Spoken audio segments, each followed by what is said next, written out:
beholders.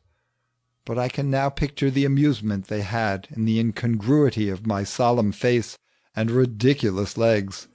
What sort of hornpipe am I dancing now?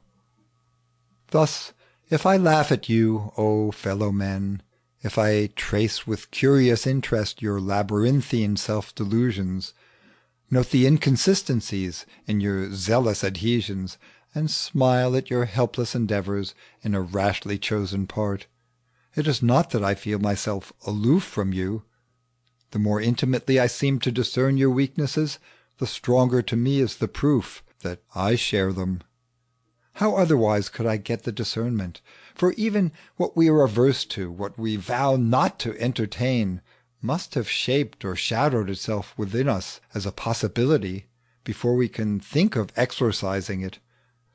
No man can know his brother simply as a spectator. Dear blunderers, I am one of you. I wince at the fact, but I am not ignorant of it, that I too am laughable on unsuspected occasions. Nay, in the very tempest and whirlwind of my anger, I include myself under my own indignation.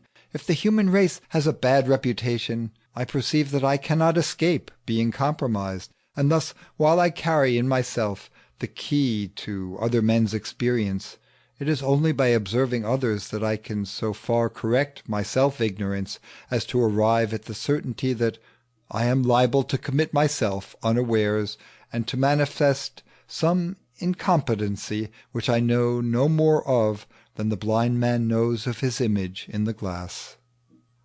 Is it then possible to describe oneself at once faithfully and fully?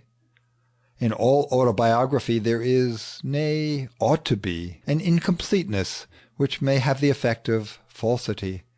We are, each of us, bound to reticence by the piety we owe to those who have been nearest to us and have had a mingled influence over our lives, by the fellow-feeling which should restrain us from turning our volunteered and picked confessions into an act of accusation against others, who have no chance of vindicating themselves, and most of all by that reverence for the higher efforts of our common nature, which commands us to bury its lowest fatalities, its invincible remnants of the brute, its most agonizing struggles with temptation in unbroken silence.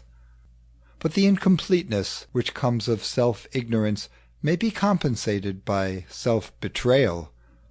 A man who is affected to tears in dwelling on the generosity of his own sentiments makes me aware of several things not included under those terms. Who has sinned more against those three duteous reticences than Jean-Jacques? Yet half our impressions of his character come not from what he means to convey, but from what he unconsciously enables us to discern. This naive veracity of self-presentation is attainable by the slenderest talent on the most trivial occasions. The least lucid and impressive of orators may be perfectly successful in showing us the weak points of his grammar. Hence, I too may be so far like Jean-Jacques as to communicate more than I am aware of. I am not indeed writing an autobiography, or pretending to give an unreserved description of myself, but only offering some slight confessions in an apologetic light to indicate that if in my absence you dealt as freely with my unconscious weaknesses as I have dealt with the unconscious weaknesses of others, I should not feel myself warranted by common sense in regarding your freedom of observation as an exceptional case of evil speaking, or as malignant interpretation of a character which really offers no handle to just objection, or even as an unfair use for your amusement of disadvantages which, since they are mine, should be regarded with more than ordinary tenderness. Let me at least try to feel myself in the ranks with my fellow men. It is true that I would rather not hear either your well-founded ridicule or your judicious strictures.